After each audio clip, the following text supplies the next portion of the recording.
too Moorish. She's with. He's looking at your face.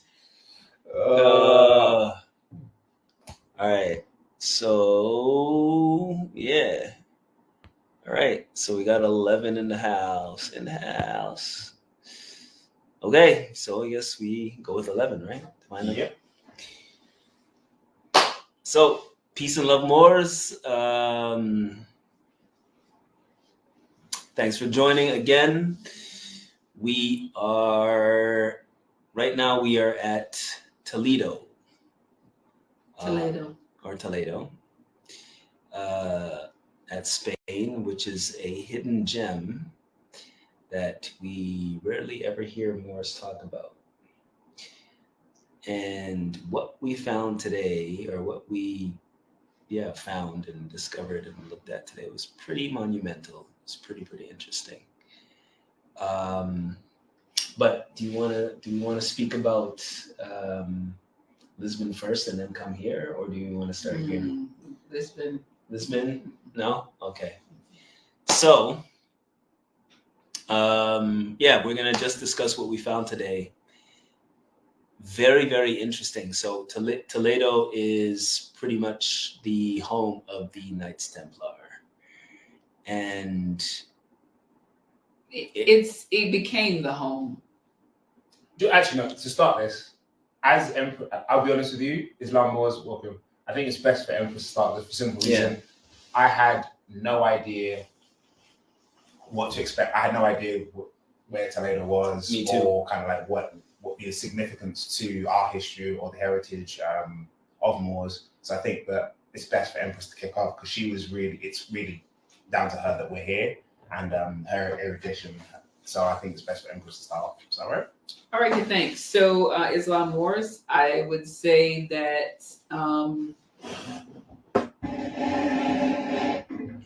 about 7 years ago, I was here when we did a tour at the Kingdom of Morocco, and then we did the Rock of Gibraltar, Granada, Cordoba, Sevilla, Lisbon, Madrid. So in the first trip that I planned 7 years ago, I wanted to come here because I knew that there was some good stuff here. But it's hard to get here because it's the old capital. So when you're looking at, in particular, Ferdinand and Isabella, and we'll talk about them here shortly, this was the first place that fell. And when I was doing my research, when you're looking at the hill of where Toledo is, because it is a Medina, in one of the guidebooks, it actually says it's a Medina. And it also talks about some other things there where, we'll get on that another point in time. But the whole idea or the premise of a modern castle is a Medina, because you have a walled area up high that protects you from all types of invasions and any type of security threat. So the whole city is actually walled. It's still preserved. Now, I'm sure they've added some things and done some reconstruction, but I've been pretty much all over Europe and other parts of North Africa, and I haven't seen something preserved like this. So the Knights Templar is only a small piece of this, because that's the modern, touristy interest, because they come in later. But the idea of this place in particular was great because of the strategy. But when you're looking at Ferdinand and Isabella, we went to a couple of places today. And one of the places, I don't know if it was a monastery or convent, I can't recall. Monastery. And it seems like every time we go to these places, you can see the Asiatic, like you can see the melanin. I was like, I think I see someone in the same glass. I don't know. Let me come back around. And by the way, today I've seen more Moors in one location than I've ever seen before. So like actually, if you can see that they're turban fezzed up, you can see the melanin, you can see the crown, you can actually, it's not something where you're guessing. So we walked around this place and it was okay. It had some things in there. And then when you come back around at the end, it's called the antique sacristy. And we talked about the sacristy before, but the sacristies that we've seen have nothing to do with this one. The story is that they were looking for a place in this monastery because it was damp and they didn't want anything to be damaged. They didn't want anything to be destroyed. So they're trying to find the source and to move things around. And in that time, when they're looking for where this source is to fix it and patch it up, they found these 2 large stained glass windows. Yeah. Now, of course, they're Moors. And they're depicted. Now, this is the first time that I've seen Ferdinand and Isabella depicted as Moors. Now, anybody else can correct me if they're wrong, but I have never seen them depicted as Moors before. Now, we know that they are, but to see it is something very different. So we actually gave thanks for whoever found them, just like the Russian icons. We know that there's some things going on there, but the fact that they found them and had the actual guts to put them out in public and let us see them. Now, on the recording of the audio guide, we are recording it and it says, it doesn't talk about what's on them. It doesn't talk about necessarily what they look like. It says, oh, this was happened, this is found. So I think that was one of the best things that we've seen today, irrespective of what you're looking for. So Toledo is not a sexy city. It's not something where you're going to have a lot of activities. So if you have little ones or you're somebody that constantly needs to be stimulated, this is not the place for you. This is a place for somebody that loves culture and history, and you are on a quest to go into each little church, each little convent, each little place to kind of find small things that are going to help you in your studies, and also the reclamation.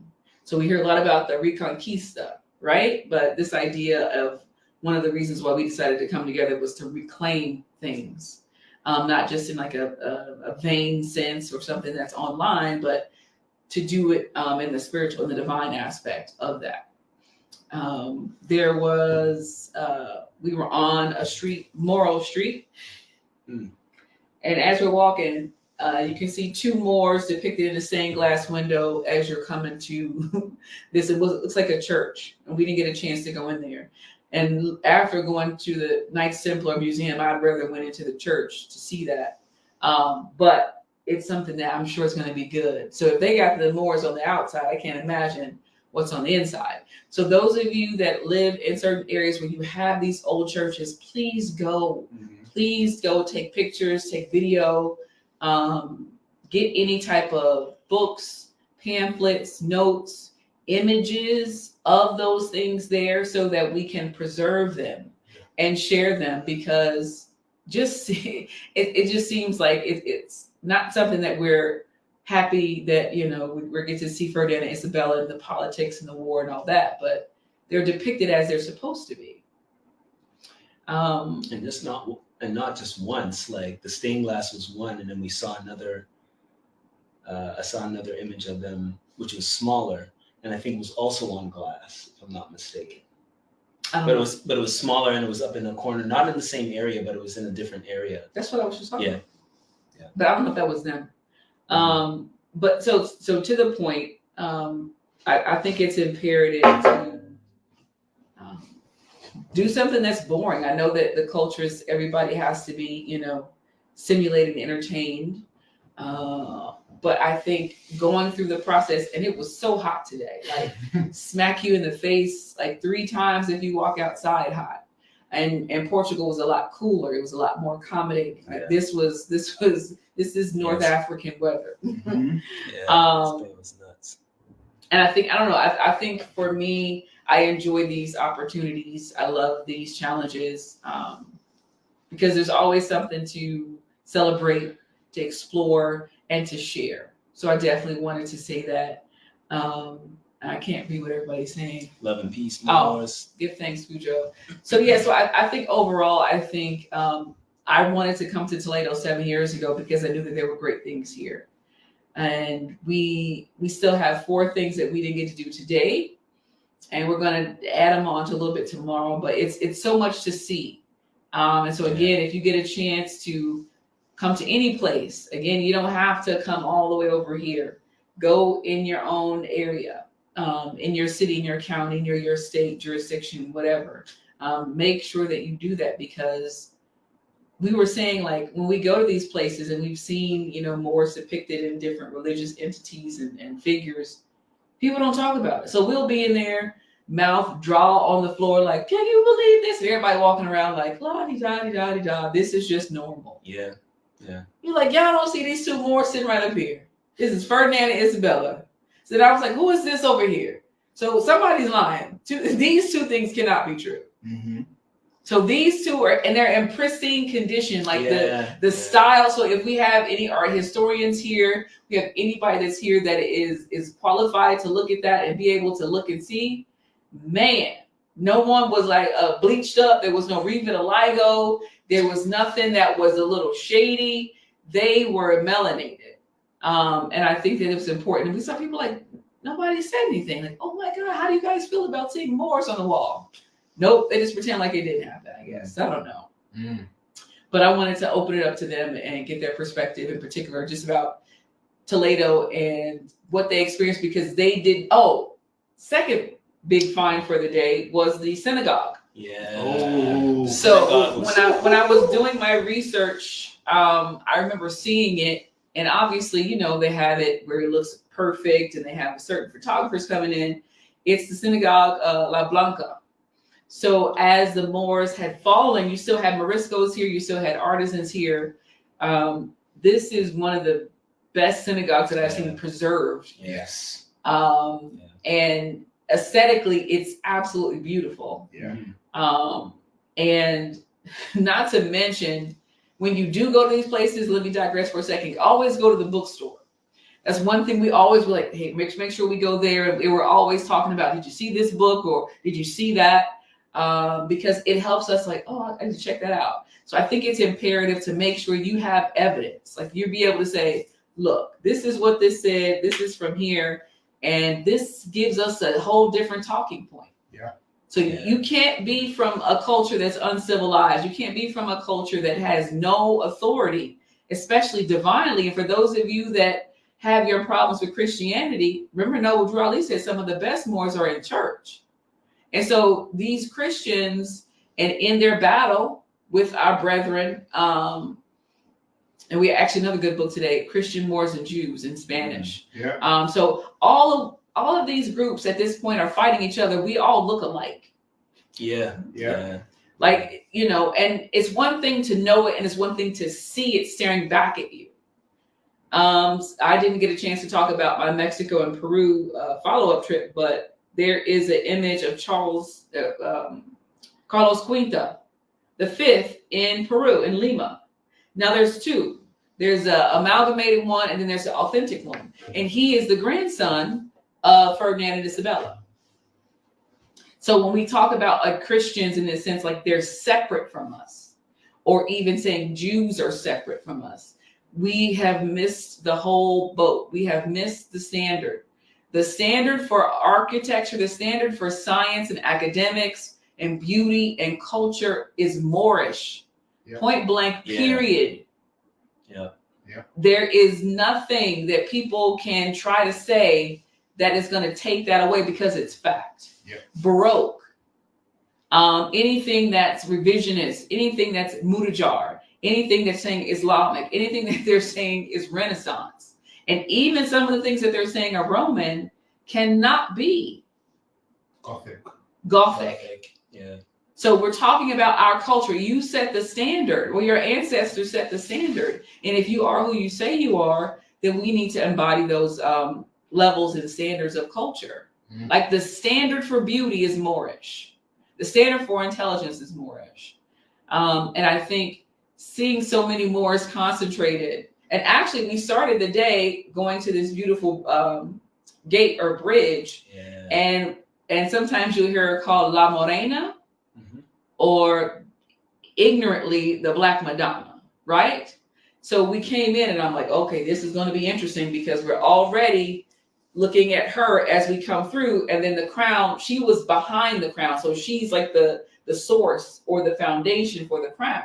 And there's a lot of things with the bloodline, and this it's very, very interesting. Like, I mean, in this older part, you can see that it's directly Moorish. Like this amalgamation and other things might have come later, but there's no debate about looking at our culture and seeing the differences. Just like today, we have people that are a part of different jurisdictions within the temple, outside the temple, and just people that are just trying to find their way. They know that they're not Black, Negro, colored, or African American, and they're trying in their best way to do so. My digression point before I pivot out is we met an elder when we were at a Lisbon. We were at a hotel, and Ass and I almost stepped in it, but we had to save him. She said she identified as a human, and I said, well, that's a victory, right? She's older. She's got a lot of opinions about certain things, and she referred to us as more people.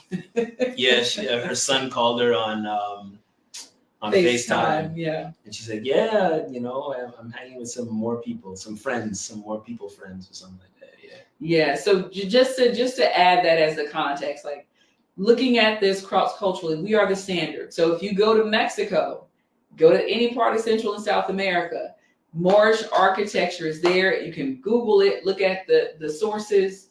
You're coming to Western Europe, and if you go to Eastern Europe, Moorish architecture is the standard. So for synagogues, remember synagogue is a Greek word, and I'll let you do your own etymology on that. So synagogues, temples, churches, all Moorish architecture. So we're talking about the standard of who we are. We have to be able to accept the good with the bad. It was Moors fighting Moors then and now. Yeah. And when we have these discussions, people get a little sensitive sometimes because they want to be able to blame someone else. Not possible, because you have to be of the bloodline to be noble. You can't be an outsider. You can't be from a cave. You can't be a bastard to claim something. Now that stuff, usurpation, that stuff happened later. So we're looking at these people in particular to see Ferdinand and Isabella, because we started off in Granada at the Royal Chapel where they are interred. And we were like, man, and they didn't let us have a camera or whatever in there. And we will not make any comments about future plans. So there might be a place where you go somewhere and they say, you can't take pictures. And we've had that experience before, allegedly someplace where you paid your money to go, you want to be respectful and honor, but this is evidence. This is our culture. It's every week mine. This is not a game. We are not playing. It is not something where we want to suffer for fools. And those of you that are on playtime, make sure you just keep quiet. Don't raise your hand. Don't ask the question. Take some notes. But back again to this idea of who we are and Toledo as a base. It's the first place that fell, and it's preserved. Yeah. Very well. Yeah. Even the energy's preserved. Yes. It's the architect. I mean, I just have to say, like, just the strange architecture that looks very Kemetic in some places. It looks it's very interesting, the type of people and leaders that they had here in drawing things up, because today you cannot build anything, you cannot change anything. You have to get like extreme permission to do something in this area because it's a World Heritage Site. So I wanted to come here because I know that there's some good stuff here. And even though we only have a short amount of time here, I know I'm definitely coming back to Toledo because it is amazing. Just walking around, you might not even have a map or a plan. You're going to find something good. Yeah. Like we had a plan and we got distracted and deterred. Like, oh my God, what is this? What is that? Because you want to be able to have it for posterity. And I think that's a part of the obligation of what we're doing. So we're sharing. We want to make sure we build community. There's not as many tourists here. When we got off of our bus, it was 5 of us. And we were the 3. Right. And the other 2 almost got left because they were still asleep or whatever. So It's not a sexy place again. It's old school. It's very, very low key. So will be interesting to know how many more start talking about Toledo. And we're not talking about Toledo, Ohio. And that's cool. And I want to say this because I know somebody's going to bring it up. Probably Cujo. Yeah. No shade. It is important that we understand that this is not our information. This is not something that is a commodity for us to be able to sell as if we have copyright, trademark, ownership, intellectual property of this. This is ancestral. We are the custodians of culture. We preserve it. We do not try to use it for our own benefit. That's the dirty priesthood. The priesthood is dead, right? So when we're talking about these, we just want to bring it to your attention, give you sources so that you can do your own research. It's not something where you have to pay them to get information. Now, there are times where people put their energy and creativity, put that together for a course or something. That's fine. But this is not something that belongs to people. It's not someone's information. This is ancestral information. This existed eons before we were even thoughts in our parents' and guardians' eyes. So we have to really make sure that we understand that. I want to make sure people know your birthright, your nationality is free. No one gave that to you. You got that when you were born, right? So this information that we're sharing, just a teensy bit, because we are going to put some things together at some point and share them with you. But this is not for profit. No Cujo, no Cash App. No Cash App.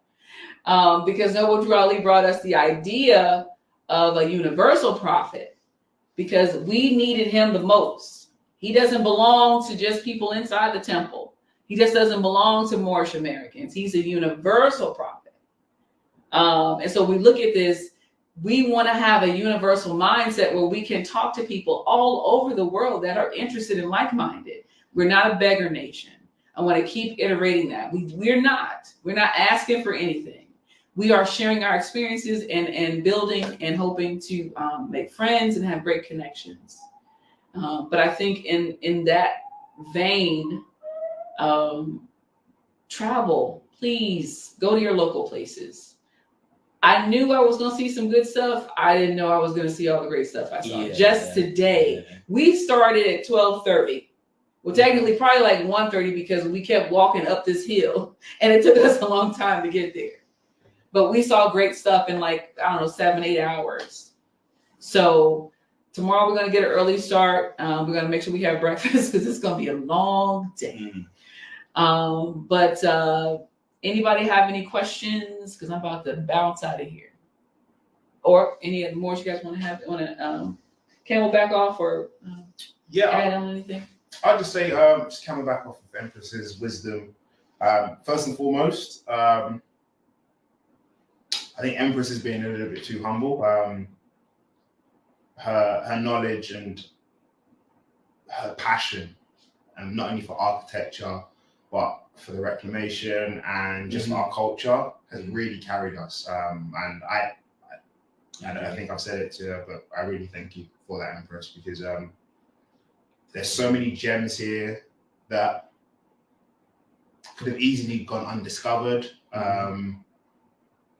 Because for example, Empress was saying that this place isn't a sexy place, and I think that she's talking to, I'd say, maybe the more modern mindset.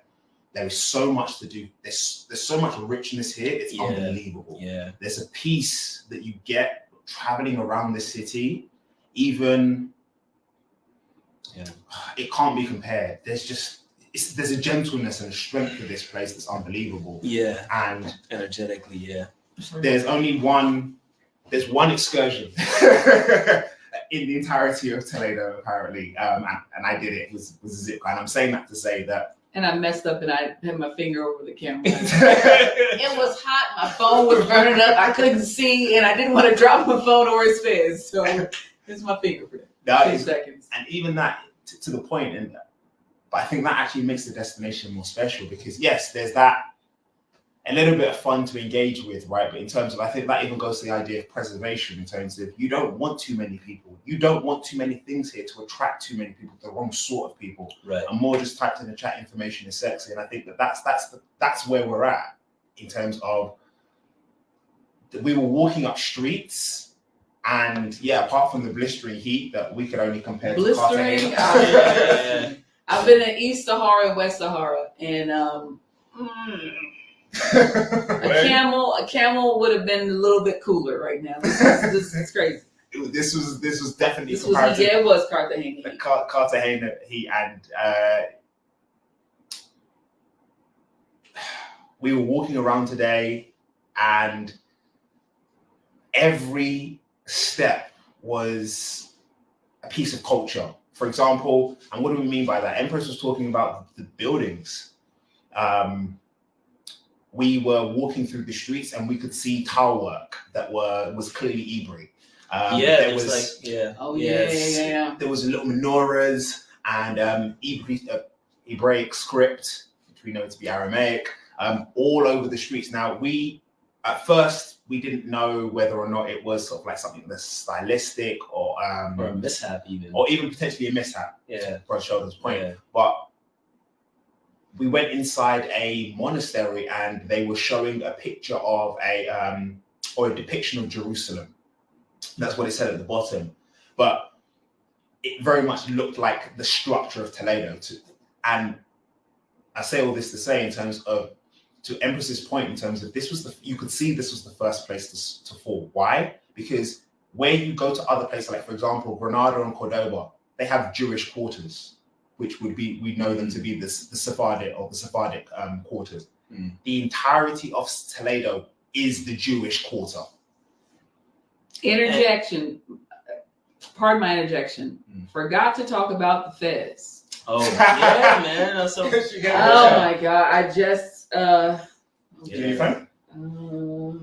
praise and worship. Islam. So I don't know, and more as you know about what it is, you start to see things. Everything is a more. After you start seeing stuff, it's literally like a beautiful mind type of thing. Like there's algorithms and algebra and geometry and high science when you're thinking about more. So, did I say this? This is right phone. So our emphasis is bringing that up, and it's going to completely go in the vein of what we were speaking about. Empress mentioned that we will always start in the bookshop, for the simple reason that's where a lot of the stuff is. This is the synagogue. Yeah, look at that. Now look at that. That synagogue amazed me. Now, Empress, that's the inside, and you think the inside. Yeah, you would think. Okay, Moors, how large do you think the structure is? Can we pull the table up a little? Yeah. And I'm asking the question in terms of factors that. Look at that. How far do you think that goes back? You would imagine that would be a grand mosque, correct? No, that's an illusion. The room, the synagogue wasn't huge. It wasn't huge at all. It wasn't huge by any stretch of the imagination. I'm saying that to say is that there's two things. 2 or 3 days ago, and our Empress is going to bring up the Fez in just a second. So I think about a week ago, we showed you the Alhambra, and we were in the Alhambra. And I didn't favorite it though. One of the things that it was the first time me visiting the Alhambra, and also the Mezquita. Now in the Mezquita, they were the Grand Mosque in Cordoba. They were mentioning a little bit of the history and how the architecture was stylized in order to show strength but slender. And for example, if you saw the picture that the Empress just showed of the synagogue, where you have the thin pillars and you have the arches above it, that's the uniformity of the style. Now, what Empress is showing you right now is the Fez and the Sephardic garb. Yeah. And I'll pause and I'll hand it back to Empress because I know that she has some erudition for us on that. But so again, this is how intense I am and competitive, because the system is basically a motion detective system, right? So we're just starting, and I'm looking because I'm like, where's the Fez at? I got to navigate and make sure I get to this Fez, because people don't want to act like we were Sephardic as well. right? So Right. we know that your religion, your divine creed is your business. It has nothing to do with your nationality or birthright. Right. But that's how it's being, depicted. So we digress. So I was like, oh, there's the fez, right? So the lights went out. And I'm like, Sheldon, Astanite, we gotta go. They done turn the lights out. We gotta go right now. They done turn the lights out. We gotta get to the fez. Man, we walked right over there and the light came on. I said, man, I gotta get myself together. I was so concerned that we weren't going to be able to get to the fez because the lights went out. I said, these mother suckers that turned the lights out. We didn't came in here. Wasn't like that at all. What I'm saying is that my passion for making sure we can capture this and also experience it. So it's just kind of like when, we talk about people being on their devices and not really engaging or talking to their loved ones. I want to be in the present so I can feel and get some understanding of why they put this here. And to come back off Empress's point. Then this is the mother. This is what the mother is wearing. And they're side by side. And they're side by side. They are the last on the ground floor. They are the last before you go into the area. bookshop. Yeah. They are statement pieces. They are the statement pieces of this museum. They're the last things you see before you exit into the bookshop. Right. Now, look at the entirety of the garb. And Empress made a great point. So I said that look at the tarbouche or the fez has no tassel. Yeah.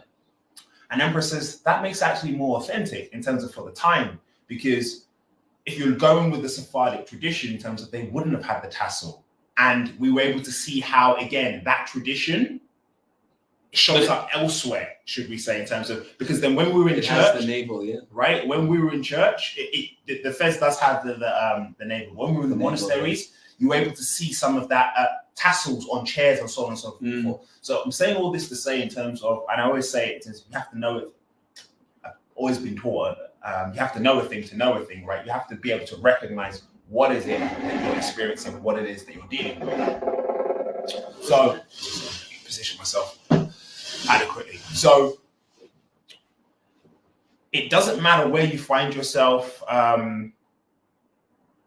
in terms of geographically, there's always a space and time, a place for you in time. Now, this is a Canaanite. This is the patriarchal Canaanites. Right. Does that look like an afro to y'all? Y'all tell me. That looks like Pops, man. That looks like Pops. This is a Canaanite at the Sephardic Museum. And Khalifa Society, you're completely correct in terms of the Hex Alpha was definitely on display. Now, unfortunately, and before I hand over to Brother Sheldon, I know he has some great wisdom to drop as well. Unfortunately, the Hex Alpha pendant seemed to be a later edition. However, it's irrelevant for the simple reason it's still in line with the culture. It's still in line with the bloodline. Still in line with the science. And it was wonderful to see. It was wonderful to see all of this culture preserved in one place. Now, I don't think you realize the energy shift, Moors, when we have these two statement pieces of a mother and a father. Obviously, there's the trip bag next to it in terms of the factors that they have pale individuals a picture of two pale individuals dressed in the garb and trying to promote and push the image that this is what the Sephardic phenotype would look like. And even not even looking into the etymology of what Sephardic actually means, right? That it very much denotes someone of somewhat swarthy skin or more of a copper or bronze complexion. I say all this to say, you should have seen the energy shift. I certainly felt the energy shift. We did discuss it, but we're looking at these two statement pieces, and then you have three Moors walk in. A mother, two sons walk in our fezes with us. And we're just walking around. We looked like we were the only ones that were supposed to be there. Period. So it's, do you know when you go there and you qualify something just by your presence? It's a magical feeling. And Empress is showing the tapestry, or again, the combination of, I'd say, these different quote unquote styles, or what would people would say in terms of these different ideologies in terms of being Judeo, Christian, right, Islamic. Now, one thing that I have to say that I loved, I have never seen it in terms of it's one of the most majestic things about Toledo is the blending. That's what I was. When we went into the synagogue, that's Brother Sheldon made a point, and it's one of the things that earlier on in our days on stereo, in terms of it was a quote by Peter the Venerable. In order for a Jew to be a true Jew, he must become a Muslim. And Peter the Venerable said that, I think, back in the 1600s. Right. So you could see it though. You could see the roof or the ceiling was what people most would be depict to be something Christian, or more in that kind of like European sort of style in terms of how it was carved into the wood. But you could still see the geometric design and the way it seamlessly linked into what we would classify as sacred geometry in terms of the walls. And then you have the, I'd say, more Hebraic patterns and that's sort of sacred geometry coming together, right? And the structure of the passageways that you see in the Great Mosque is similar to in the synagogue, except that there was an extra level of carving to the shape that just added another dimension to it. Oh, and Pete Venerable, 1020s. Give thanks to that, brother. Give thanks to that, brother. And the thing that's interesting about us is when we're on the bridge just coming into the city, I remember saying, you know what, the energy here is different. The energy here feels like a strong energy. And I meant like, I didn't mean like just a powerful energy. I mean like a unified, strong energy. This is before we hit the synagogue, before all of that. I said like this, the energy feels like a powerful, strong, unified energy.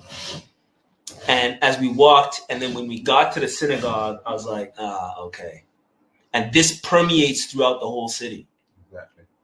And so when we got to the synagogue, you see the perfect unification between, if you want to say Ibri or quote unquote Judaism and Islam. And it let me realize why the Prophet said we are Muslim and not necessarily Muslim, because Muslim then refers to is more tied to Islam. But then when you go into the synagogue, you realize that we predate all of these religions. So that's what makes us Muslim. So it's not to identify so much with a specific religion, but the people who we are. And the mind that created the religion. So all is mind. So it was just fascinating. Like we were in that, and like I said, it wasn't big. We were in there for about 45 minutes, maybe hour. Because we also went into the bookshop for the first time, and there was interesting. And when I say interesting energy, it's still warm, but they were like, "What are they doing in here?" We bought a few things. We went in. We spent about 45 minutes to 50 minutes in there. Came back trying to get good pictures and everything, and it was just, we changed the energy in there easily, right? There was so many people friending after we were there, and it just got me thinking about the picture that you see of the Moorish Zionist Jews of Harlem, and how you have Moor and Jew you know what I'm saying, like coming together, and how certain people think that Moor only means a specific thing, not necessarily a nationality, but tying more so to a religion. And when you go to this synagogue, you just see the perfect blending, and it's literally the same people, our ancestors, with two different forms of worship, two different mindsets, but realizing that those two mindsets still go to a specific to an quote unquote endpoint that is not different. You know what I mean? So, and all of that within the structure of of the synagogue. It was just beautiful. It was just beautiful, white and it's just white and cream, white. You know what I mean? White and off white, and just the way it was blended. It was just phenomenal, just absolutely phenomenal. Now, I'll just camel back off Brother Sheldon's wisdom as the Empress is showing something on the screen. As you can see, she's La Morena. La Morena. La Morena. Which is often misnomered as the Black Madonna. Now, for those on here who are speculative, operative Masons, you can see how the modern day world is built on the back of our culture, our ancestry. Now, I've never seen so many references and depictions of La Morena in one place. Then here. Crazy. Now, yeah. Before I let Brother Sheldon and Empress kind of jump in on the science a little bit and break this down a little bit more, we have to, you know, we have to discuss the nonsense, right? In terms of the trick bag. Now, two things. Brother Sheldon, when we first started this, he mentioned that obviously the Toledo is often more commonly known as the home of the Knights Templar, obviously in more contemporary times. Now, it was wonderful we went through the Knights Templar exhibition. You can actually see, going and looking into that story a little bit more, you see the change over time. You can see how we are the Knights Templar and how that culture of essentially mufti business. That's literally all you can say about the Knights Templar in terms of how it was actually like. It was actual supreme mufti business, right? Yeah. They were considered to be some ragtag collection of highly trained and highly disciplined individuals that shocked the Iberian Peninsula into respecting the heck out of them. And they were very, very quickly. They were afraid. Yeah. Very, very quickly considered as the paramount military force, not only throughout Iberia, but any place they went. Now, going back to what we said in the Knights Templar Museum, you're able to see the story and you're able to see how the Knights Templar in the original form had so much respect. They answered to nobody except for the Pope. Yeah. There was no power that could challenge them except for the head of the Catholic Church, right? And we know who the Pope was, who the Pope is in terms of that bloodline, that family. It's still us, right? We know who the first popes were. Now, I say this to say, we descend now, most of the stories and the garb, and you can see it just in the story, the garb of the original Knights Templar was said to be a black tunic with a white cross. By the time you go down after many different crusades, by the time you get to the third crusade, you now start seeing orders that were essentially carved out of what the principles of what the Knights Templar were. And they became many different orders, but they were used by the modern day church for their purposes to the point till they descend and cascade to a point where you know them to be the Teutonic Knights. And they're a complete inversion of what they started with, to the point where the Teutonic Knight garb is a white tunic or a white tunic on armor with a black cross, the complete inversion of how it started.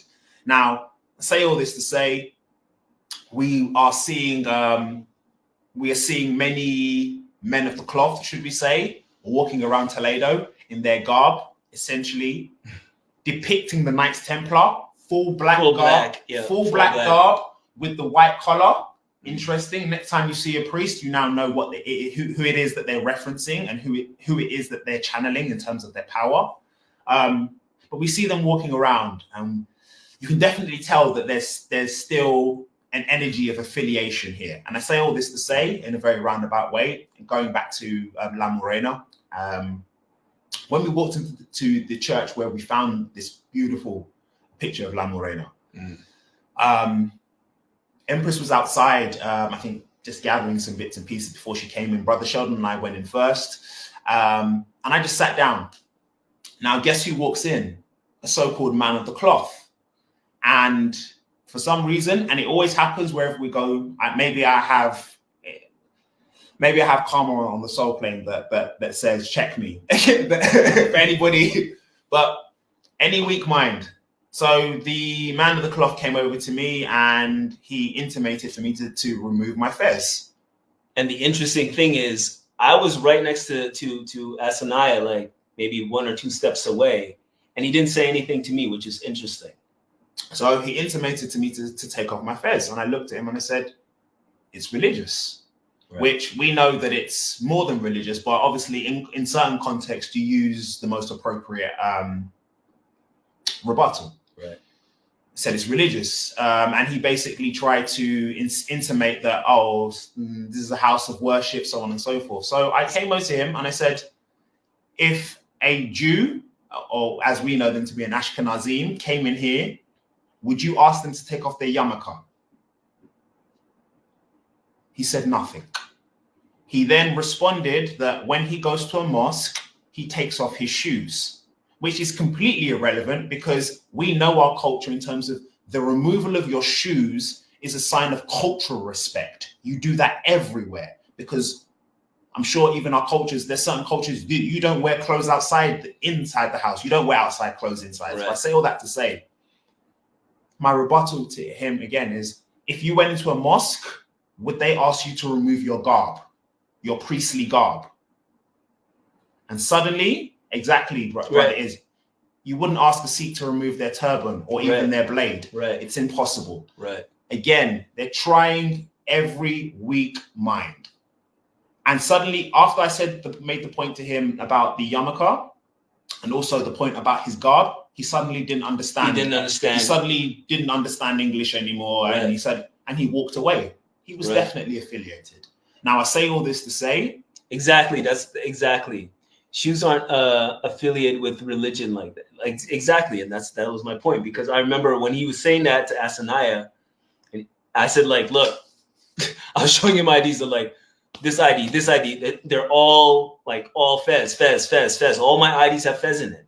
Fez, I'm in habit. I'm like, so clearly it's a religion, so you can't ask us.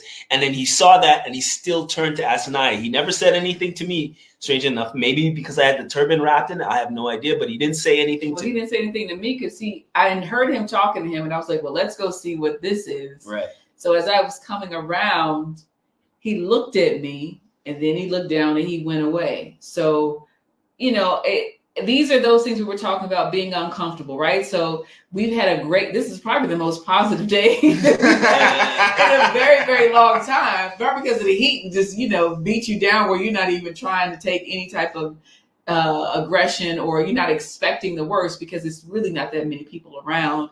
And it's basically kind of, you have the place, really to yourself. Now at the synagogue, everybody was in there trying to get their picture. So it was a little bit tough. What did he say? Didn't want that smoke. Well, I think it was a divine aspect. We were joking that the priesthood is getting calls that the Moors are going around in the cathedrals reclaiming culture and, beating down and burning up that negative, fearful, divisive energy. It's like, yeah. And there's 3 Moors in here. There's 3 Moors. And just to come back off Empress's wisdom, to the point after we had that interaction with the man of the cloth. The man of the what? His cloth. Oh, okay. Empress was she said to Brother Sean and I her experience with he looked at him, and we were like, he couldn't. He knew he couldn't say anything to the man, and it was like after that point we had no issues. Yeah. No issues whatsoever, and it wasn't even an issue. So I say all this to say before I yield. It's the idea of, we always say that, and I often use the statement, there's always going to be someone that's going to try and pull your card. Are you ready to stand on your square? And it doesn't it doesn't take a lot. It doesn't take a lot at all. It's, who are you first and foremost? Be yourself. And Empress and Empress and Brother Sheldon often say in terms of, he must be asked the wrong one. I find it very difficult to acquiesce on the very easiest of things. So you ask me to do something, and I'm going to ask you 7 ways to Sunday. Why? The interesting thing too is, like, when you said he couldn't say anything to Empress, the image of the image of La Morena is there. That's why. So he La was saying that. Morena came into, right. What was he going to say? What is he going to say? And we made sure that we reclaimed that. Oh, music. I did. I decided to, do a little, We burned some a incense little outside. crisscross applesauce. You know what I'm saying? Right. Yeah. And for those who know, and for those who remember, what did the prophet say? Whenever a Moor enters a tent, and whenever a Moor enters a church, it becomes a temple. It becomes a temple. Right. We have reclaimed we have converted so many churches into temples. It's unbelievable.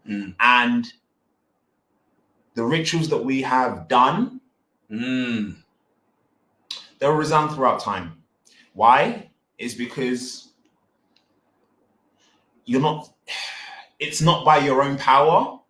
It's by standing in alignment with the power of those that came before you and those that will come after you. So we've done what we've done in terms of the many different sites of power where we have been. There will be more that will come after us, and they will do more, and they will do greater things. Look at that. Now, just look at that. Now, again, imagine this being your daily place of worship or your place of learning. Imagine the minds of not only the individuals that put that together, but also how much they would have done to make sure that when someone else came after it, they knew they had to preserve it. Yeah, brother, yeah, bro. I'm saying, when you truly do something great, let me show you a picture. You create a sense of fear within people that they know that they cannot. Damaging this would have ramifications that they're not prepared for. And I think that we see that.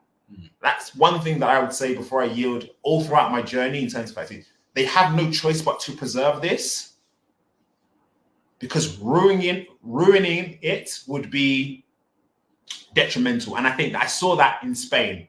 So when we were at the Alhambra, there was a tour guide that said that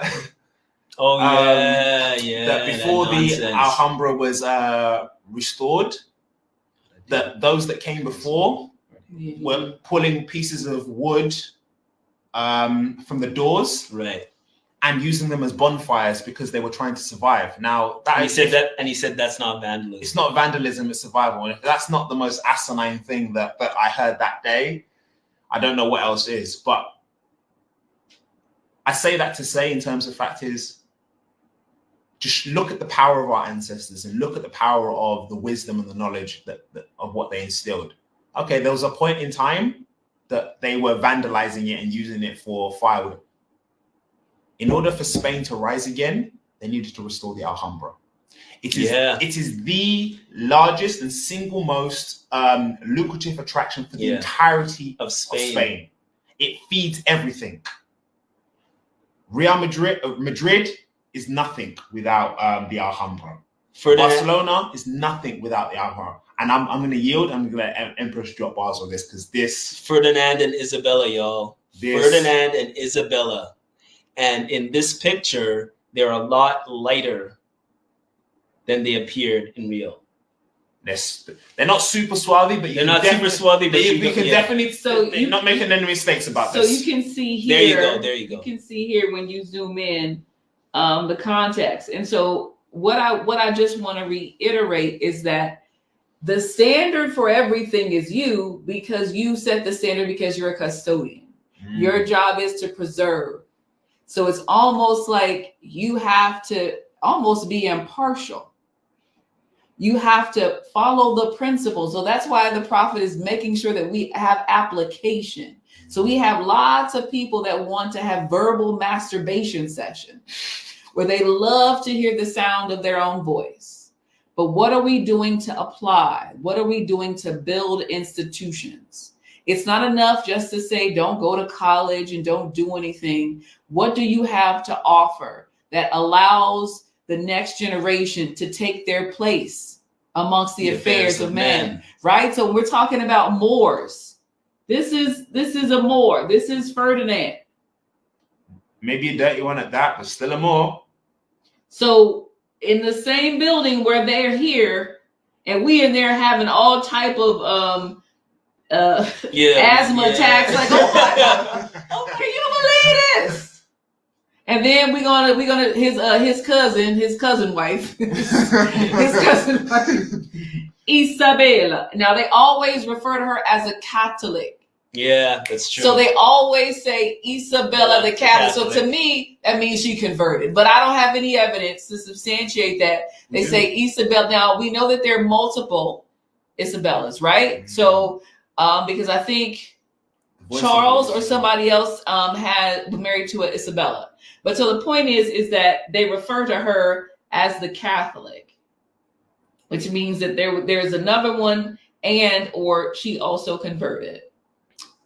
She converted.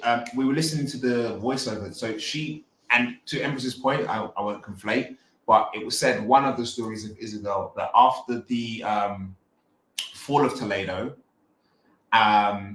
and they actually said it was one of the first parts of the church we went to in the voiceover. Mm.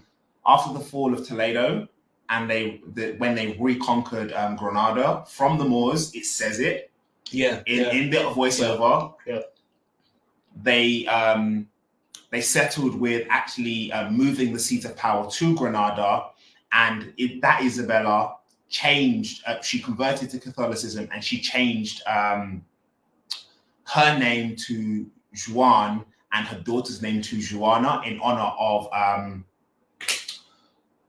John the right. I can't remember the title, but it was the priest. So I think it was either the priest or the bishop that she held so much venerance towards. Mm. So we say all this to say. I say all this to say. And that one's outside, no? Yeah, that's the one that's outside. That's the one that's outside. That's the one on the gate. I say all that to say, in terms of Empress is just giving you, and most probably another 5, 6, 7 rabbit holes to jump into in terms of understanding. Oh, I thought there was one. There's 5. Now you can start seeing where the stories conflate, so on and so forth. However, there's still this consistency of we're always there and it's always us. So, and the irony of it in terms of fact, I think that, I'm not sure if Empress has the picture, but right next to these Moors, in terms of Isabel and Ferdinand, they had to the left of them, the Fugazi, essentially, the members of the order. And they had a depiction of Isabella or Queen Isabella the Catholic. The Catholic, yeah. As a pale face. And you're like, but how? What is this trick bag? How does that make any sense? Yeah. But the funniest thing was they had a depiction of this is the yeah, that's the one. This is the fugaziness. This is the fraud. So, that's the video where I'm talking trash. I'm saying like this. I'm pointing like this is the real ones. So hashtag who this. So we got these two. So who this right here? I don't know who you is. We need to do a background check. I don't know your mama middle name. We need to do a credit check. Who is you? And this is what we see. And this is the narrative. We know some people get offended. They always say, oh, we're not Moors. Okay, if you don't want to be a Moor, fine, cool, whatever. But you cannot deny that we were here and we were the standard. And they've done a great job. And so this is another thing that I've noticed, especially in Granada. They talked about the symbology of the religion. You think your mama is this? Right. You know what I'm saying? Like whose idea or strategy was it for you to systematically create images, which is haram? Mm-hmm. The type of idolatry that you see in these places that are supposed to be churches is atrocious. Now, in some parts of the world, when you go to a temple, a mosque, a synagogue, you have to cover your shoulders. Yes. You have to have something covering your knees. Yes. Girls coming in there with their poom poom shorts on, no brassiere, like just letting them hang. You know what I'm saying? It's very interesting that there is no standard of coming into this place. Mm. So I've noticed that, like, but nobody's at the door. Like, you have to cover your head. So parts of Southeast Asia, Abyssinia, other places, even in France and Italy, you have to go Yeah. in with your shoulders covered and your knees covered. In Germany as But well. in Spain and Portugal, you come in with your literal cheeks hanging out. And so what we're talking about is a standard. And so we talk about principles. We're not talking about being a prude or being bougie. We're talking about a standard. That this is a place where some people who still have that religious faith degree, they take it very seriously. And we don't want to disrespect them because, again, the prophet said the best Moors are in the church. So we need to understand to stop always trying to be disrespectful. That's why nobody wants to listen to us or you in particular. And you know who I'm talking to. It's you. In these moments, right? So we have to have a better job of understanding that just because I can say it doesn't mean I should say it. Because you're going to spend more time trying to backtrack or even trying to repair something because you put your foot in your mouth based off of some ego stuff. So the symbology and the just kind of like the saturation of images that have no connection to reality. So when I told you about Carlos Quinta, Charles V, he is the grandson of Ferdinand and Isabella, and he's a Moor. But when you see him, he looks like some old dude that's picking your child up at the football game. He doesn't have any type of melanation at all. And so these are the things, and some of our own people will argue with you. It doesn't matter if Isa is brown or melanated, or it doesn't matter if Miriam is La Morena or she's pale, because it's the image, it's the story. No, it does matter, because that's why they decided to paint over and burn stuff. And so those of you that have not dug into the Russian icons or got your information on that, that's another place where on Eastern Europe side, where they saved all of these images from being burned and destroyed. So these are priests that did this. So even though we have these things where we are quoting the priest that is dead, we need people on the inside to help us. Noble Drew Ali talked about the European help me, why won't you? Right. So we have to have the ability to have diplomacy. We have to have the ability to talk to people from other parts of the world and have them sympathetic. And I think we've accomplished a large part of this mission indirectly just by having great conversations. For the most part, being very understanding, universal, and authentic in our approach to get people to kind of, oh, I didn't know that. And that's something I really want to look into. And that's what we need. We need allies. And if you think you can do this by yourself, you are surely mistaken. And then to the last point, I think I forgot what somebody said earlier or made it a point in the chat, but we're talking about, I think somebody said, where were we? So we were all over. I think we went to 6 or 7 places today. And I don't know how we did it, but we did it. And in that time frame, the theme was the Moors were here because we see them everywhere. And so I came initially to Toledo on Knights Templar vibe because I was interested in that at some point. But you know, that's not even a tertiary concern, because the place we went to today, that should have been a free museum. I was like, the Knights Templar. I was like, it was €5 for that. Right, and I'm thinking that when it went downstairs, I thought it was going to go around the corner. I thought it was going to open up or something. Do you know the best thing about that? It was the only thing that you couldn't truly capture, which was the tunnels underneath. There's like catacombs underneath the museum, which they misnomer as. Again, to Empress's point, when they don't want to give you your credence and then they want to give you your honors, they'll claim it's Roman. But even to the idea of Roman in terms of what does it mean to be Roman? Because the majority of the things or the identity of what people classify to be Roman has nothing to do with the city of Rome. We have to remember Rome was an empire.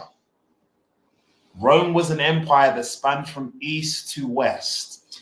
And just like today, pardon the interjection, the people that were there rejected their jurisdiction. Right. So they did not subscribe to being Gaul. They didn't subscribe to being a part of the empire. They were fighting. So whether you're talking about North Africa, all the way up here, all the way up to France, and up to Italy, all of these places, people are fighting. They don't want to be a part of any empire. The natural thing to do is to fight against someone that's trying to oppress you. Pardon the interjection. No, give thanks for your wisdom. And to that point, one thing that was apparent and true. Okay, cool. Even if you're going to call it Roman, if we know the ruling power at the time were copper-skinned individuals like ourselves, Moors, and we know that there have been numerous and countless Roman emperors that were Moors. Brother Sheldon and I were talking about this. Quick question. How does a stranger sneak into your home and commit a coup? And what do I mean by that? If you look at it, one of the greatest military powers or one of the greatest military feats was the coup d'etat. And the Knights Templar were exemplary at it. Why? How do we know that? Because they show you that all throughout the Crusades. That was how Jerusalem was able to be taken so many different times, is because you have people that look like you that can just walk through the front door in disguise. Right. But you can't tell someone's politics by the look of their face. Right? So I walk in with Brother Sheldon, we're both in our fezzes, but I go to a little inn and I take off my fez and I actually adorn my true ideology. Now, let's link that to another story from mythology. You ever heard about the Trojan horse? Who do you think that's talking about? These are high sciences. But you can't infiltrate something something foreign can't infiltrate something so easily. Right. Now, one thing that's been concurrent, our ancestors weren't slouches. If you go to Sintra and you come to Toledo, you will see how the Medinas are built. It is a natural fortification. Mm-hmm. We're going to see you coming. You can't land anywhere with a landing party. And even if you do, it's going to take you at least 10 years to get anywhere near the castle. You're going to have a good time taking the towns. And I say all this to say is that it helps to reformat your mind in terms of your thinking, in terms of how could it be something foreign that usurped this greatness? No, you have to do it in drips and drabs. You have to come in. You've seen it in terms of you affect the mind of the populace, you affect the mind of the people. Right. The people have to revolt. And once the people revolt, half your job is done in terms of they open the city gates for you like they did in Babylon, and you just walk in and you take over. So with that, I yield, because I'm not sure if Empress wants to say anything. Yeah, let me say this and I'm going to tap out. And it's been a pleasure to chat with y'all, but I got to get some rest. In the process, we have to think about systems. So if you're governing, you have to have people that are talented, that know the expectation. You have to have a hierarchy. You have to have guilds. You have to have bloodlines of people that have experience building. So when you go to the Alhambra, they say Rahman came, he was running away, his life was on the line, and all of a sudden he started building Alhambra. I shout out and honors to Abdul Rahman the first, but he couldn't do that by himself. He needed money, resources, and people to bring here. Now the question is, who was already here? So I was in Mexico a couple weeks ago, and they kept saying this is called Mexican Baroque. I'm like, what? He's like, oh yeah, the indigenous people built the church. And I'm like, did they? The question is, how much finance do you have? How are you able to obtain all of these resources? Now we have to have the staff to put them in order, organize them, have systems in place to build architecture, design, science, math. Like basically, like think about when people have to get their house, if you're ever going to get a house built. You have to go through all these steps to go through these process. Each of these leaders had to do this all across Spain and Portugal, all across North Africa, and we know in the Americas as well. Mm-hmm. This is a lot of finance. This is a lot of people that are moving back and forth. How do we think that we have multiple thousands of people that have the ability to design, to be able to paint, to be able to carve, to be able to get with the wood, to be able to get with the stone? painting. So think about all of the skills that you would have to build these different places. And think about 10 Moors that you know. Would they be able to help us build anything? And I'm being straight up honest. We need skilled people. We need people that are talented. We need people that have the standard. I've talked about at the beginning, Moorish standard of excellence. That synagogue was built by Moors or Moriscos that were not of the Hebrew faith or creed. The standard was such that everything, and if you go to your local city or county and look up the local synagogue, and I bet you it's in Moorish architecture. Look at some of the older churches in your city, county, and state, and they're in Moorish architecture. New York has one or two synagogues that are world famous because of their Moorish revisionist architecture. It's the standard. Now they were telling us, oh, well, they get people from Morocco to do what? So when the same people that look like you and me kicked us out of this place, they lost a lot of talent. Yeah. Now it's so interesting that culturally, a lot of that talent ended up in North America, in the Caribbean. And some could even argue West Africa, South Africa. But that concentrated of unique cultural blends and how we can see that manifesting today. Music, art, culture. So when we're talking about talent, find me 10 Moors that you know, proclaimed and declared, even if they don't have a nationality card, even if they don't have 2 witnesses for their proclamation and name correction, even if they don't have any of the prophets' literature or a law dictionary. Find 10. I want you to provide 10 for me that you would trust to help build your house. We got a lot of work to do. So yes, I know Moors, we get on here and we have to do what we have to do, but we have to have talented people. Not even just talented, that actually know that this is a part for cultural preservation. Right. Yeah. You still have to live your life. You still have to be you. But just like other cultures have copied us, you go to school, you're going to be a lawyer. We want you to be here to work on the land. We want you to deal with finance. We want you to make sure that you can deal with beauty. We want to make sure we have something with regards to products here. We want to, I want to make sure that you do sewing. I want to make sure that you actually do stone masonry. You know what? I think you could be a great architect. You know what? I think we need some dentists. Think about so-called Black Wall Street. That's the end of the Trail of Tears. Mm-hmm. Yeah. All of this talent, you couldn't just leave being a Slav for 10 or 20 years ago. You've built an entire, 20 city blocks, and now have all this talent and wealth. And you were a Slav 20 years ago? Not possible. We need to do better. And that requires us, I hate to use the word humble, but we got to be able to be gracious. We got to be willing to listen a little bit more.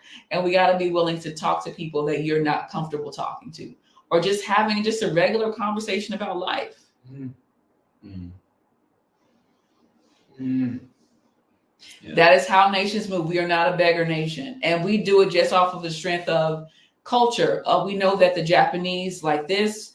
And if you come to a meeting 20 seconds late, they're not going to let you come to the meeting.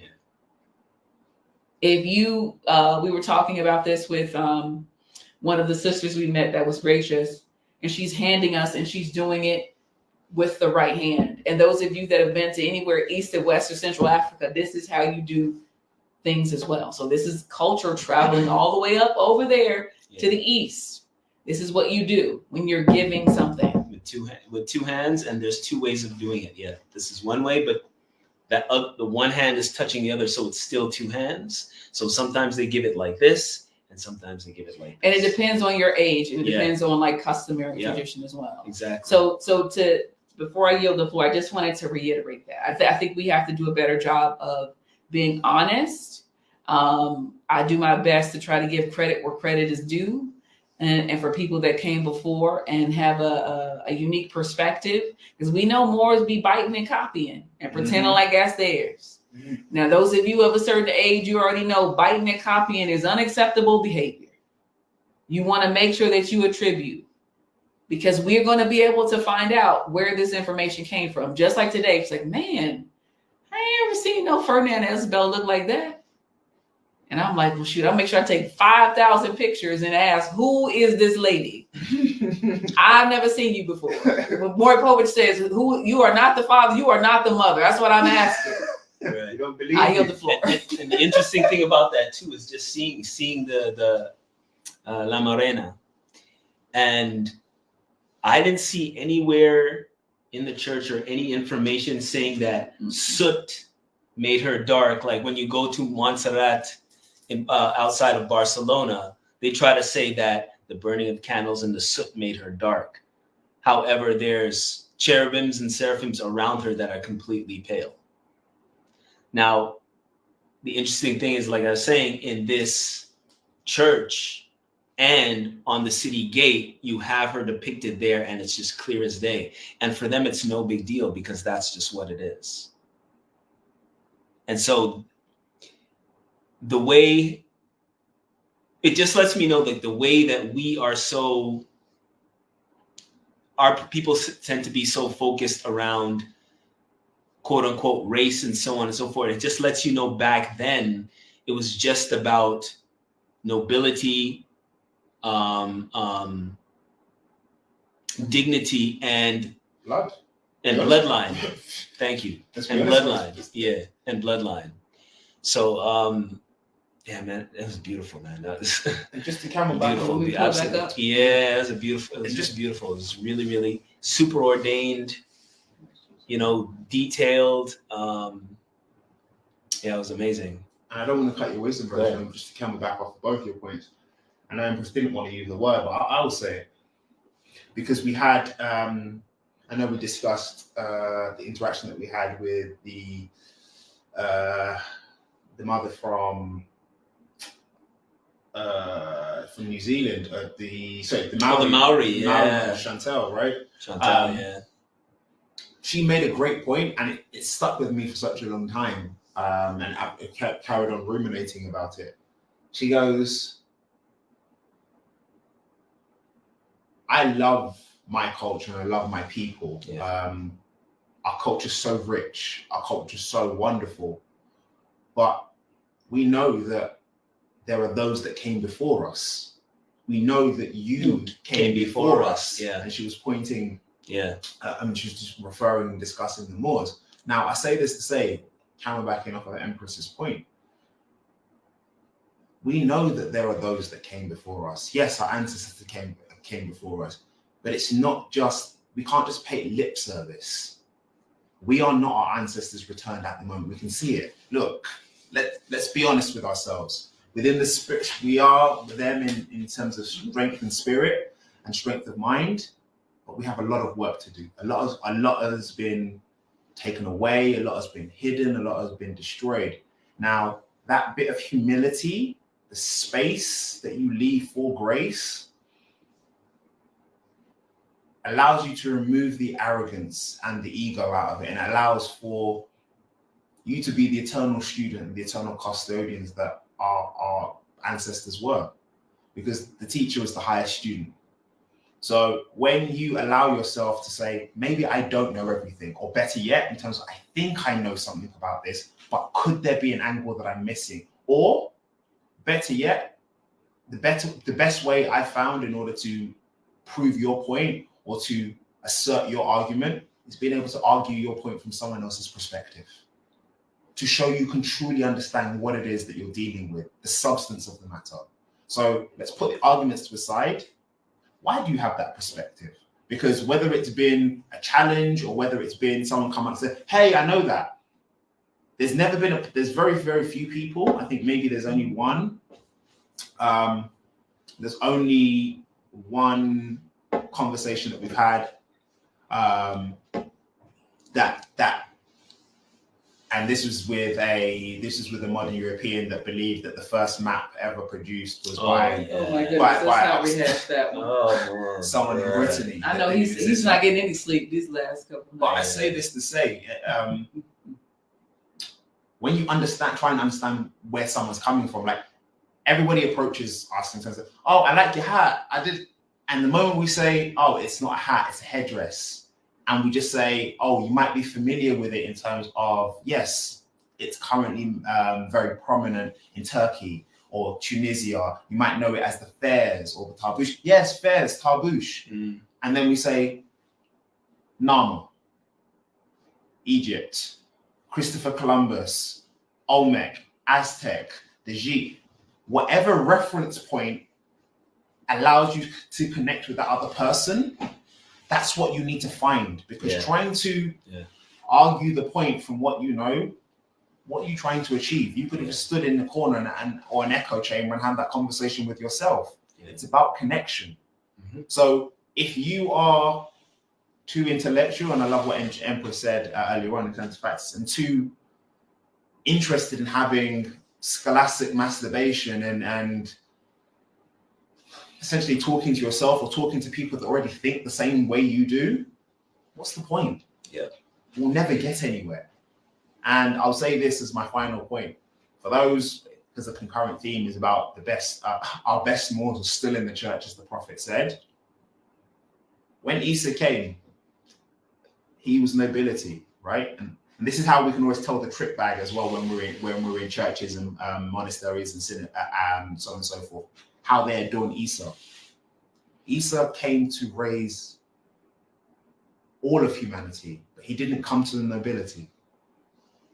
He came to the peasants. He rode on a donkey. So whether we're talking about it allegorically or we're actually trying to think about a physical person or physical prophets that would have done so, the best prophets and universal prophets never go to the nobility. They go to those who need it the most. So with that, I yield. And just remind you, go ahead. I just want to add, nobility is funding them, right? So just to add, so Noble Drew Ali got people to fund to help him, right? So when we talk about these things, this is the vibe. This place, and I know that I have bloodline that goes to Iberia. We've confirmed it. But this place, I feel very comfortable.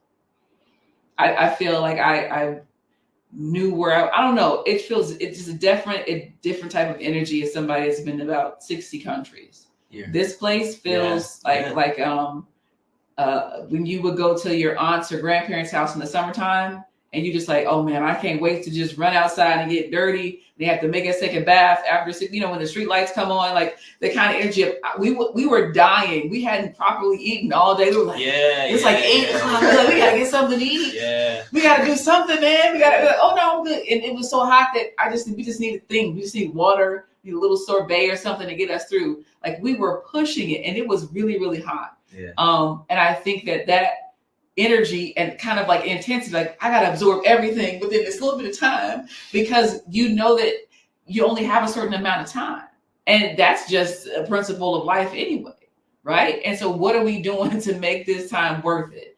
And that's the application. And this is the way that we're applying it. This is the way that we're helping uplift fallen humanity by sharing this information with y'all and encouraging you to do the same, so that we can have a proper movement where people are coming together. We have like mind, we're building, and who knows what can happen. And like we said a couple of days ago, 10-minute conversation helped save us, basically, based off of the kindness of strangers. And I think that that's something that it sounds kind of aloof and kind of Pollyannish, like these things kind of happen all the time, and we know they don't. But I definitely think that we have to start sponsoring each other. And I mentioned that in like one of the other lives. If you know somebody going to a camp, going to school, give what you can. Maybe they can do laundry. Maybe they can get their books done.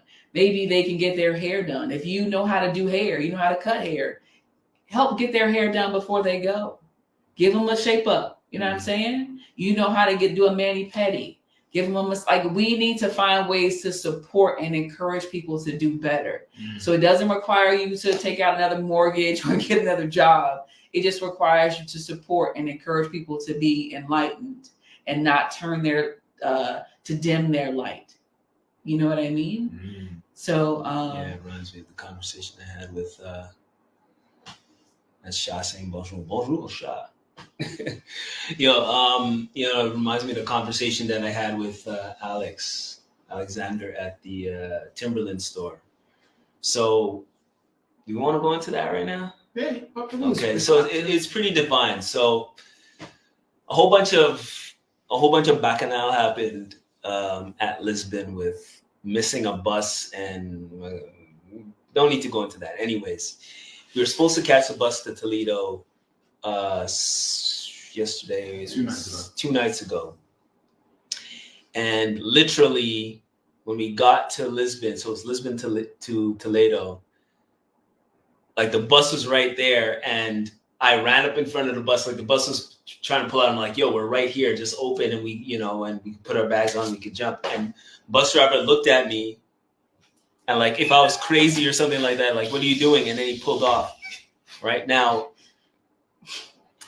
I was saying like that's on some German steez, because you'll find a lot of Germans are like, the majority of Germans are like by the book all the time, right?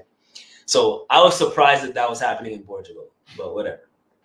So we missed that, and then we just the connection that we made on a bus, what was it, a night ago or something like that, with some great Korean people. 2 Korean women, they helped us out.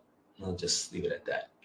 So we spent the night in the hotel, and then the next day, Asana and I were just decided to walk around while Empress was sleeping.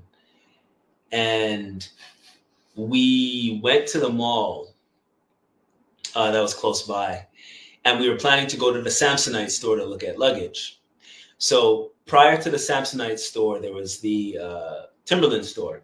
And as I'm walking by, I see a pair of Timberland sneakers on a shelf in cream, like a cream light color. And I'm like, yo, that colorway is crazy. Let me go check it out. Like Asana was like, you want to go check it out? I'm like, let's go check it out. So we walk in there, and I'm picking him up. And then, we get served by one of the workers. And I think he's a manager, actually. I think he's the manager of the store.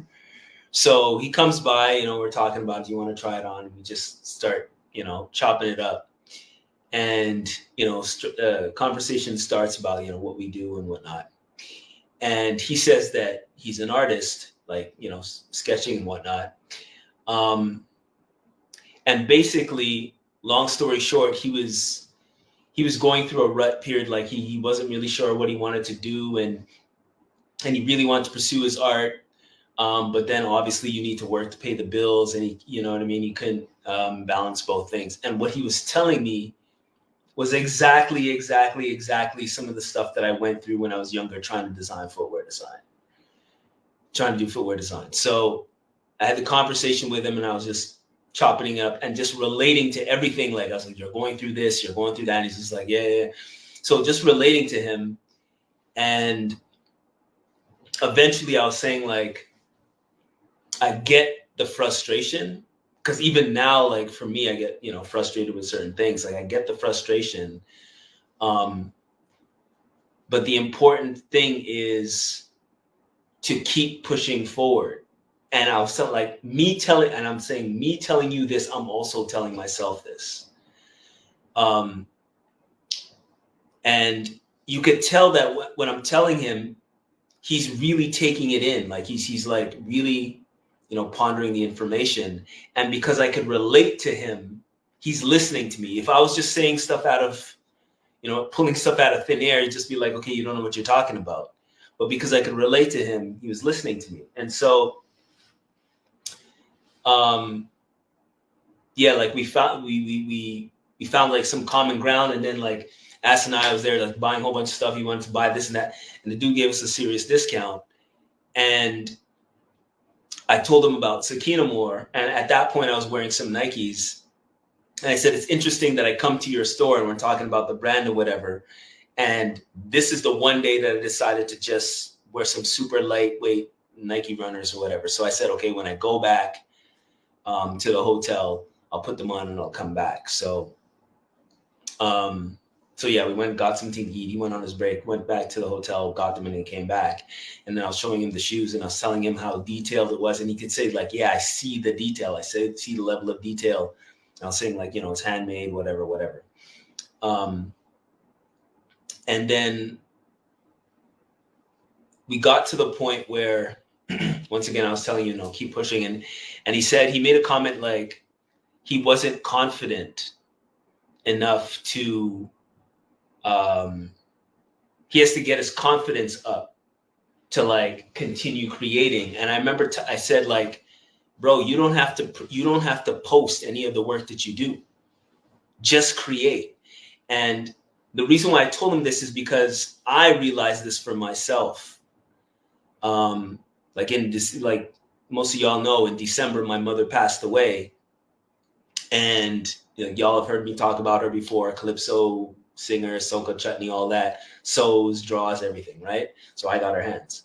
So it was just literally maybe about a month ago or so, I'm looking at her picture on my desk. And, certain frustrations with having ideas creatively, trying and striving to get them out and stuff with the brand and everything, right? And within the, if you want to say atmosphere, like recent atmosphere of all the stuff that's been happening in my life with like long story short, in the last like 15 months, 4 family members died, 2 uncles, 1 aunt, and then my mother. And so like just dealing with that,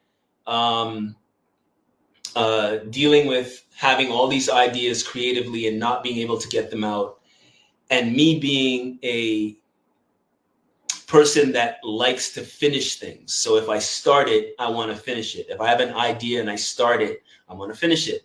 And the frustration of not being able to finish it, I was trying to avoid that frustration. So I wasn't doing anything. Like I was rarely designing anything at all, because like I'd start the process and I can't finish it and I get frustrated.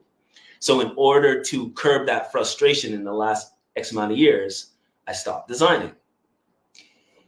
And so fast forward to, a month ago, I'm looking at my mother's picture, and then I'm realizing like, okay, she did all this singing, she did all this creating, but then she was also a registered nurse on the side.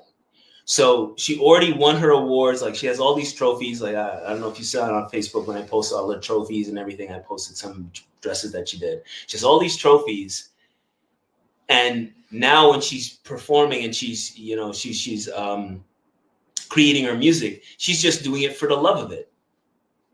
She's not really winning or anything like that. Yes, she gets paid to appear, but she's not really winning like that or anything like that, right? She's just doing it every single year. Caravana comes around, or Carnival, I should say, comes around, and she had, they have the Calypso tents and everything, and she's in the tents, and she's doing this every single year.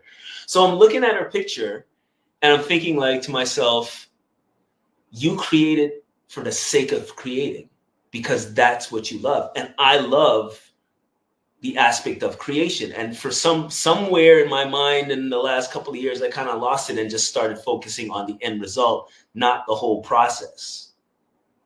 And the process is what I love. Like, you know what I mean? Like the research and all that, just for the sake of it.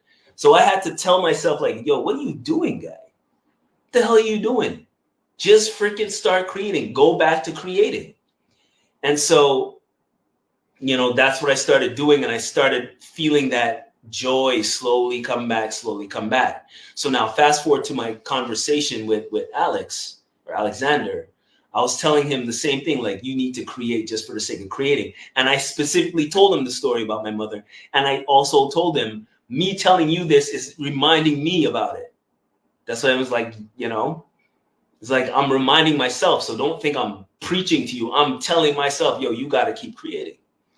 And so I could really tell he was absorbing what I said, and he really appreciated that information, because as creative people, or as artistic people, so there's creative and artistic, you know, you can be artistic, but if you're artistic, you're creative, but if you're creative, you're not necessarily artistic. So as an artistic person and a creative person, I'm telling him stuff that he can relate to, but then I'm also reminding myself. So there's that duality there. And I could tell he was really taking it. And he's like, thank you for the information. And we exchange information. We exchange contacts with all of us. And yeah, we're like, this is another connection that we have now, that, and he knew about Moors too. Like, we walked in there with Fesson and everything, and he knew, he said he knew a little bit of stuff, and then he started dropping more stuff, like more information, like, yeah, okay, come on, dude. Like you saying that you know just a little bit, but he had, you know, he was from he's Angolan. And just coming back off of the brother's wisdom, it's again about meeting people where they're at, because right. I made the point of, he said that, oh, I don't know that much in terms of factors. I'm just inquisitive. And we were just like, that's all you need to be. That's the first step of any journey. The question is never the end. The question is the beginning of a journey that needs to be taken. And just that positive reinforcement, just to come back off what Brother Sheldon was saying, the positive reinforcement to say, hey, you know more than you think. Give yourself credit and lean into that. Was technically all that he needed. And I'll hand back to Brother Sheldon in a second. But again, it's in the vein of what we've been doing in terms of the entirety of our trip, creating those relationships. Right. Now, Brother Sheldon spoke about the discount, for example, and I'll speak on that. The discount wasn't the important thing. The discount was was part of the relationship building. For example, Alexander's going to come and visit me in London, or visit us, and we're going to go together on some trips and do some stuff together. And I say this to say that when you're willing to forge a bond, or forge a relationship, or meet people where they're at, divine things happen. And there were 2 or 3 divine things that happen. And I'll say this just before I hand back to the brother. Alexander just come back off of vacation that day. Yeah. The day before he met us, his Instagram, for example, he had been thinking about doing and changing things in terms of how he aligned and how he identified himself. The day before we met, he had basically made that decision as to what he was going to do, and actually aligned very well with his cultural and his Angolan bloodline. And for those who know about the relationship between Angolans and Portuguese and so on and so forth, it's very, very interesting. But again, still Moorish.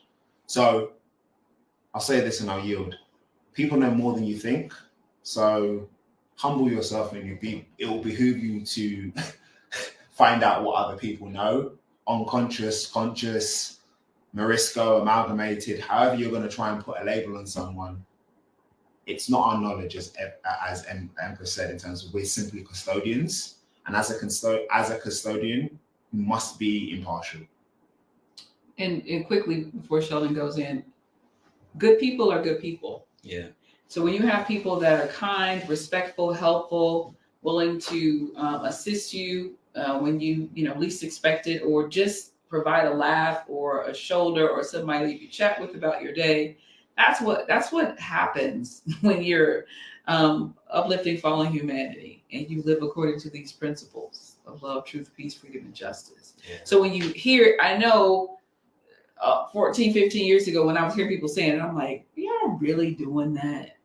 Like, so I had to learn to apply them, because love, that first principle, it's not always touchy-feely. Right. And again, we've said that before, where you're going to have to be comfortable being uncomfortable. But these principles of having good people around you, irregardless of them not having a nationality or having one, you want good people. And hopefully you'll be able to have some people that are great, and you get to have a long life of enjoying that good company. So I yield the floor. Yeah. So It's 1 o'clock in the morning. oh yeah, we gotta go sleep. Yeah. Yeah, it was just really, really good. And he was even saying like, I believe this was meant to be. And I'm like, yo, if we tell you all the stuff that happened while we're still here, while we're here to meet you today, like it's definitely part of the plan, 100%. you know? And- Just like the Joker said in what the Dark Knight, it's all part of the plan. And it's interesting. There seemed to be some very, very interesting energy going on in Portugal because many people were stranded or couldn't find their way to connect, to get home. The last mother that we connected with that called us more people, she was stranded for 2 days. Yeah. And she was the last and one of the most positive interactions that we had while being in Portugal. And it just goes to show nothing happens by accident. Mm-hmm. There's definitely a design to this. You might not be able to see it because it's not your place to see. Play your position. There's an order to this. Yeah. And with that, give thanks. Give thanks. And yield. Peace, Moors. Peace and love, Moors. Going to sleep. Going to sleep. And we'll connect with you again shortly. We're resting. He going to sleep. I'm resting. I don't know what. Yo. Give thanks. Give thanks. Give thanks, brother. Is. Yeah, there are many right. Yeah, there's a lot bruh. of this upheaval in the universal Give thanks, soul right Salim. now. Yeah, for real. About time. Yeah, man. Give thanks, Moors. Give thanks. Peace and love, Moors. Thanks for joining again. Thanks to all the Moors in the chat. Honors to Noble Jew Ali for bringing back our nationality and birthrights, man. Oh, give thanks to the legacy of the Moors. Give thanks. Much love. And till next time. Peace and love, Moors. Peace and love. Islam. Salam nu.